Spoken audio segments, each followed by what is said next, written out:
Hmm. Okay, ni maksud koperasi.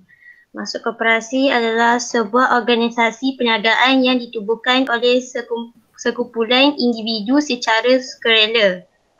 Okay.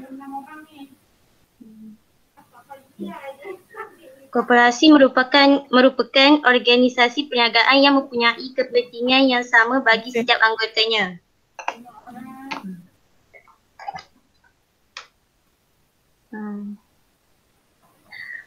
Koperasi mempunyai matlamat. Matlamat penubuhan koperasi adalah untuk melindungi kepentingan anggotanya.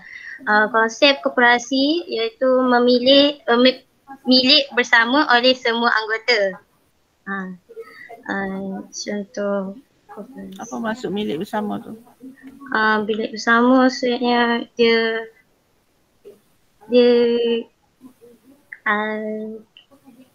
sama. Okay. Apa maksud milik bersama?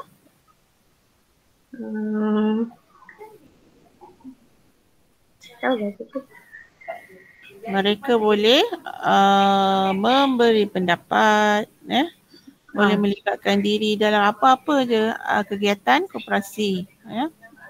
Okay. Next. Ini contoh koperasi, iaitu koperasi pemodelan Zelda Malaysia Berhad. Yang ada aplikasi. Tajuk koperasi ni yang saya katakan adalah ciri-ciri koperasi, prinsip-prinsip koperasi, keanggotaan, kelebihan dan kekurangan koperasi.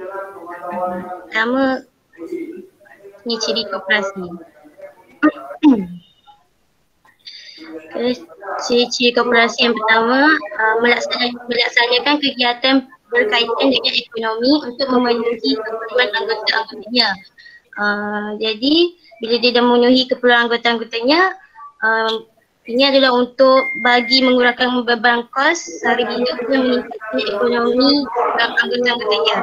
Yang kedua, aktiviti tidak berunsurkan politik.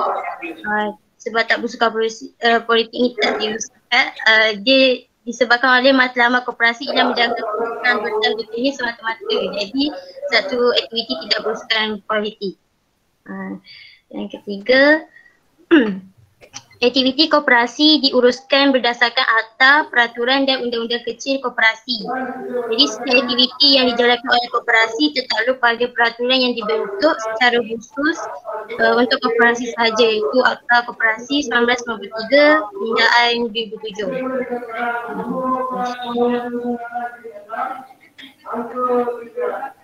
Ciri koperasi yang keempat, model koperasi disumbangkan oleh anggota. Menjadikan setiap anggota mempunyai hak untuk bersuara dalam memajukan perniagaan dan pengurusan koperasi. Sebab dia dah model perniagaan dah disumbang oleh kota. Okay. Seterusnya, setiap anggota mempunyai hak dalam membuat keputusan, termasuklah dalam urusan perniagaan yang dijalankan oleh koperasi. Dan sekali,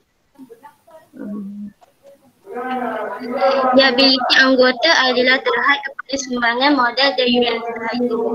Jadi setiap anggota koperasi hanya menanggung liabiliti terhad kepada sumbangan modal atau yuran saja. Seterusnya, prinsip koperasi.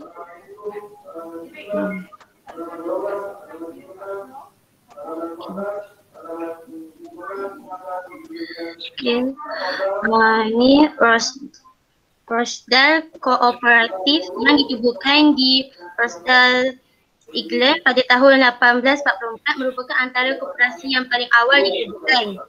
Oleh sebab mereka telah menyembah kerajaan, prinsip operasi mereka dikenali sebagai prinsip Rochdale. Telah jadikan asas penubuhan sebuah koperasi hingga hari ini. Jadi prinsip koperasi dia ada 7. Yang pertama, keanggotaan sukarela dan terbuka. Kedua, kawalan secara demokratik oleh anggota. Ketiga, pelibatan anggota dalam kegiatan ekonomi. Keempat, kebebasan autonomi. Kelima, pendidikan, latihan dan maklumat.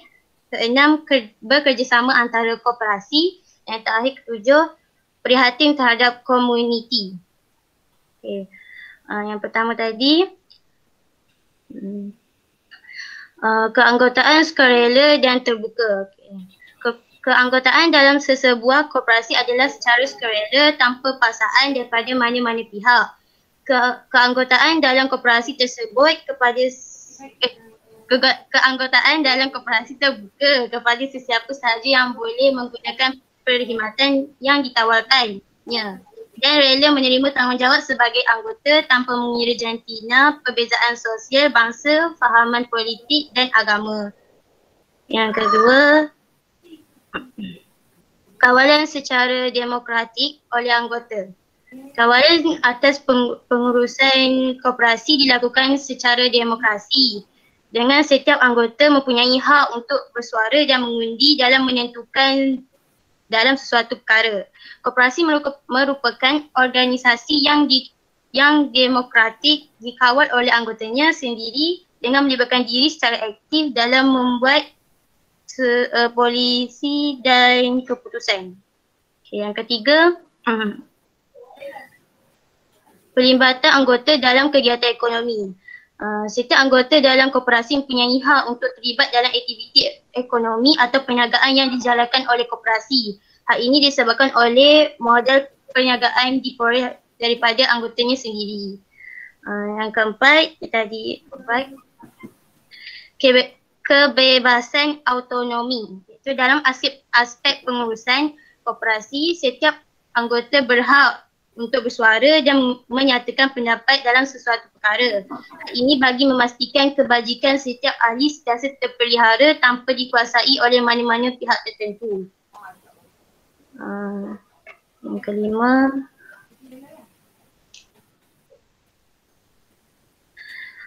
pendidikan, latihan dan maklumat. Koperasi bertanggungjawab untuk menyediakan pendidikan dan latihan untuk ahlinya, ahli lembaga yang terpilih, pengurus dan pekerja agar mereka boleh menyumbang secara berkesan kepada kemajuan koperasi.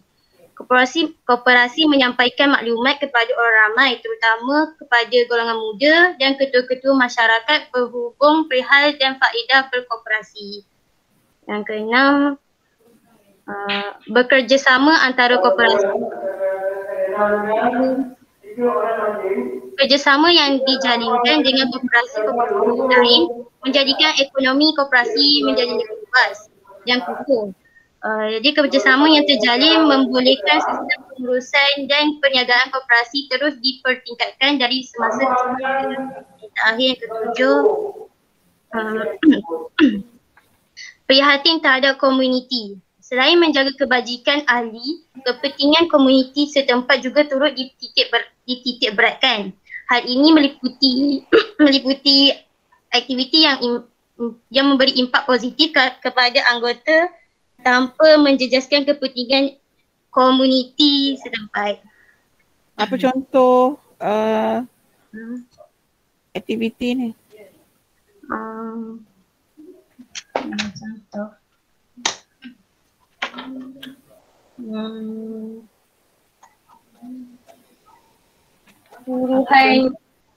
Suruhanjaya Koperasi Malaysia. Apa contoh aktiviti? Okey, komuniti ni apa? Masyarakat. Masyarakat setempat komuniti setempat ialah masyarakat setempat. Jadi bagaimanakah koperasi ini menjaga kebajikan dan kepentingan komuniti setempat? Apa contoh aktiviti yang koperasi boleh buat? Memberi sumbangan. Memberi sumbangan. Okey. Lagi?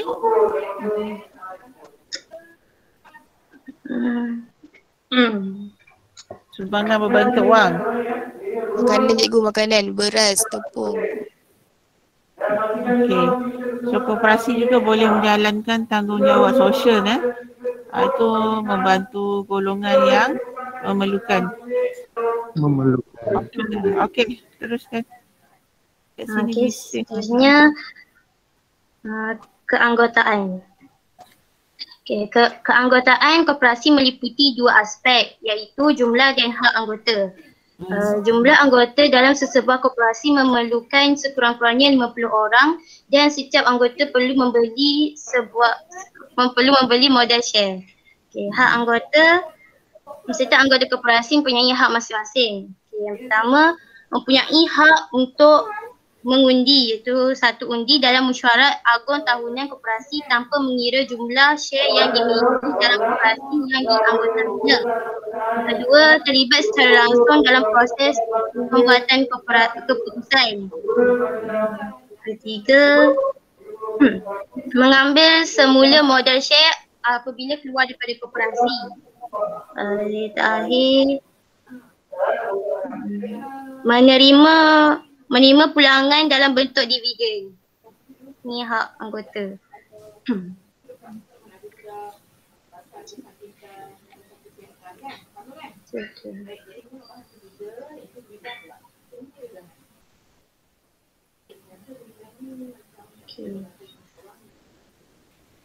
Seterusnya adalah kelebihan dan kekurangan koperasi. Ini kelebihan koperasi. Yang pertama, liability terhad. Anggota hanya rugi setakat modal dilaburkan. Kedua, pentadbiran secara demokrasi, iaitu setiap anggota diberi hak mengundi ALK. Ahli lembaga koperasi. Ahli lembaga. Maksudnya nak lantik pengerusi, setiausaha bendahari, AJK, ahli lembaga koperasi. Seterusnya, tiada beban cukai, iaitu dikecualikan daripada cukai. Lepas tu, rebate. Rebate ni, rebate. Insentif yang diberikan kepada pelanggan koperasi. Rebate ni adalah potongan daripada sejumlah bayaran yang kena dibayar atau pulangan sebahagian daripada amount yang telah dibuat sebagai bayaran. Contoh? Contoh tu kalau dia beli kalau dia beli kereta harga 300 tapi harga 300 kereta?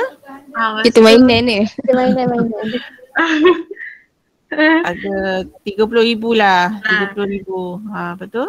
Tapi dia adalah pulangan sikit daripada semua, dia tak payah bayar semua. Dapat rebate 3,000. Katakan dia iklankan, okey kereta apa 30,000 ni? Kereta kancil kan? Kereta kancil 30,000. Rebate sebanyak RM3,000. Maksudnya dia akan bagi potongan sebanyak RM3,000. Maka kamu kena bayar 27,000. Okay. Next. Cikgu. Ya. Apa maksud autonomi? Autonomi. Pemerintah. Sekejap Belum. Sekejap, cari. Kena cari. Okey. Sambung. Kekurangan koperasi adalah ada kadar pulangan. Itu kadar pulangan dia, dividen rendah berbanding dengan pelaburan dalam syarikat. Yang kedua,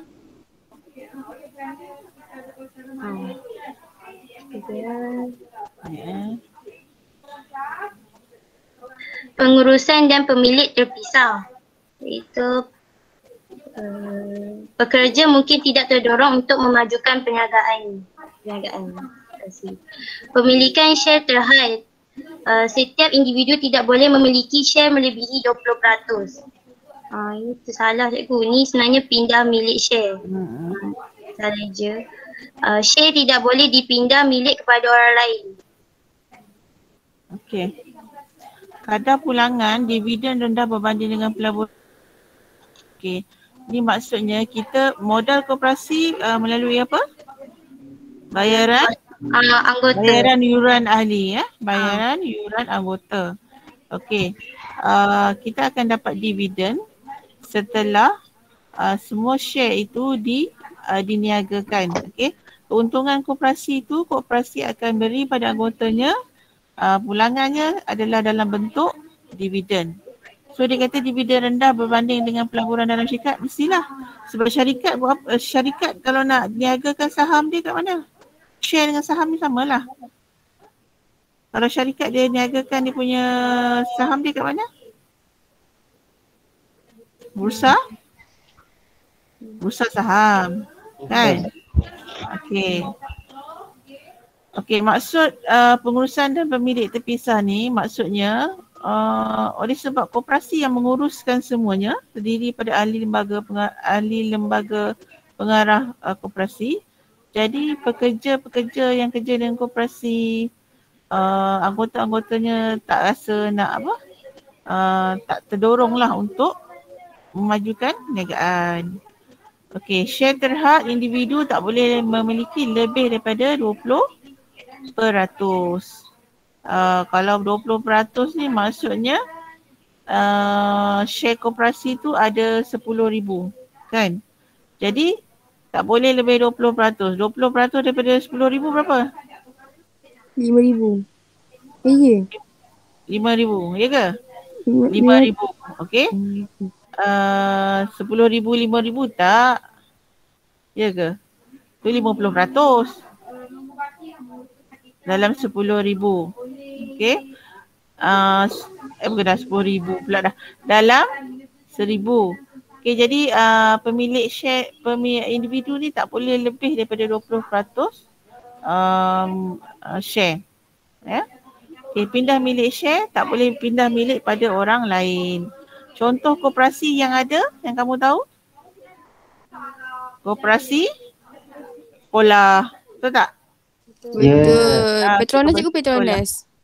Koperasi Petronas ada. Kebanyakan ada tempat yang ada koperasi. Contoh koperasi yang paling besar